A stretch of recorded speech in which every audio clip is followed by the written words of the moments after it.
Hello folks, good morning, good afternoon, good evening, wherever you are on this planet. Today we talk about two books from 1994.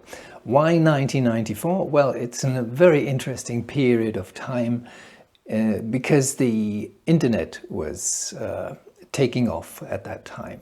In 1993, the World Wide Web was discovered, so to say, or opened or programmed.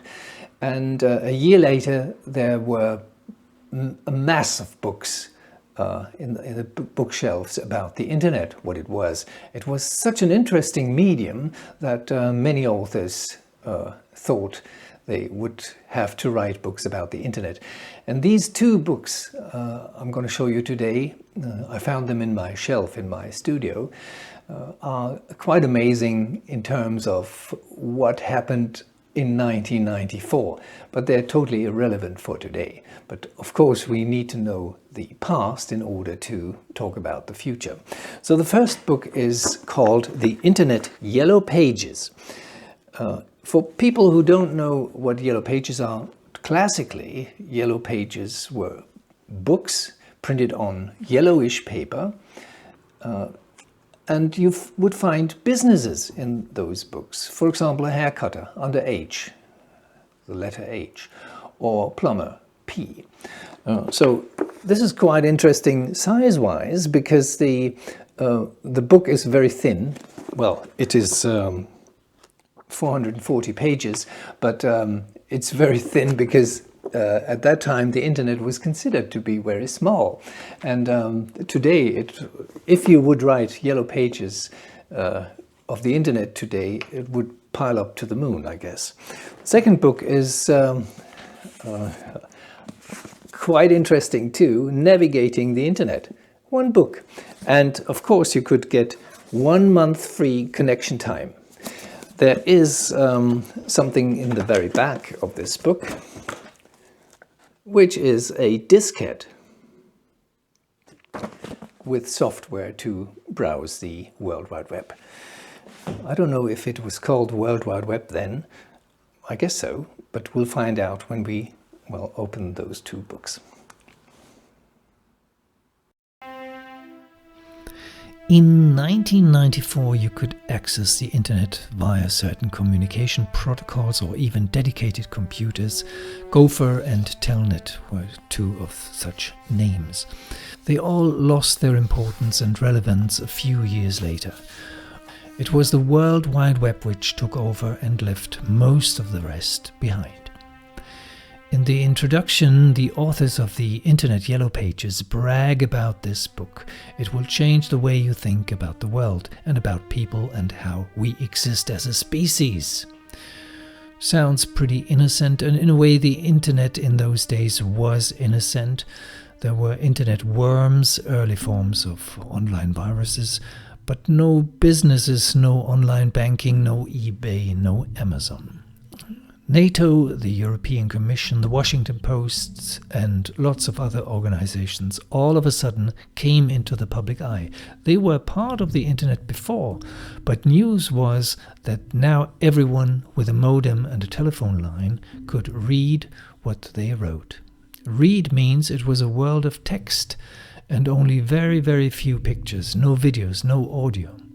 Amiga sounds led to a discussion board where Commodore Amiga users exchanged their thoughts about composing music with that home computer, but we could hear no music there.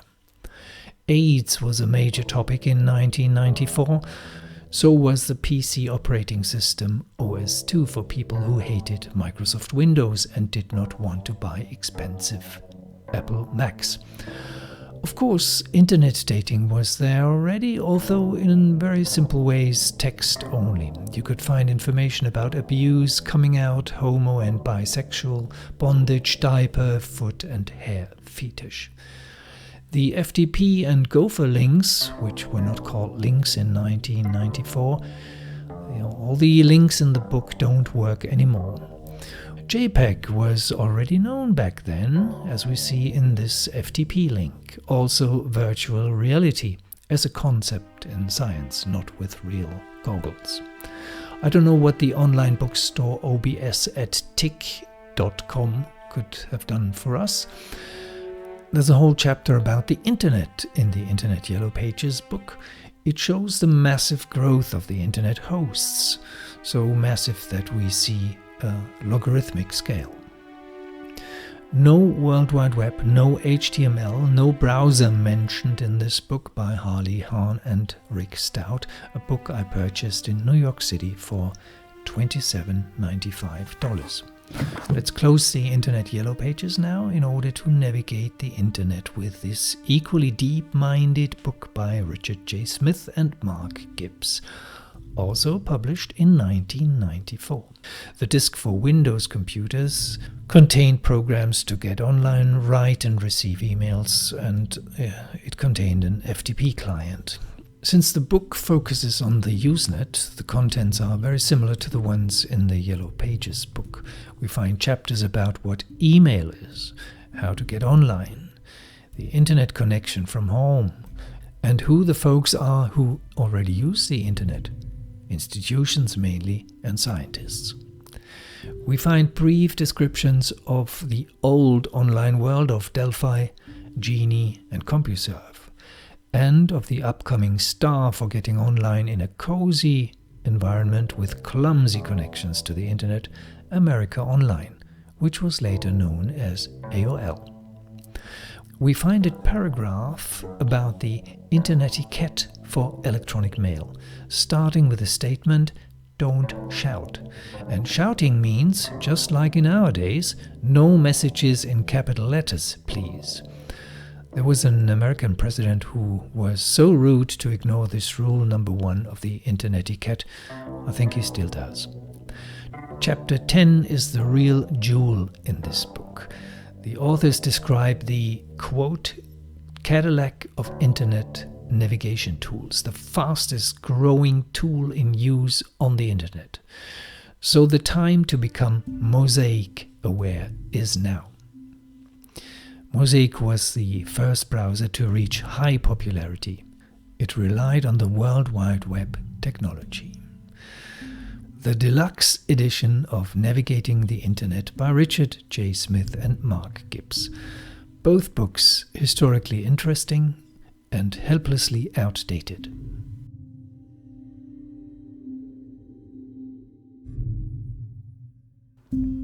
Well, apart from that, I wish you a very, very good day.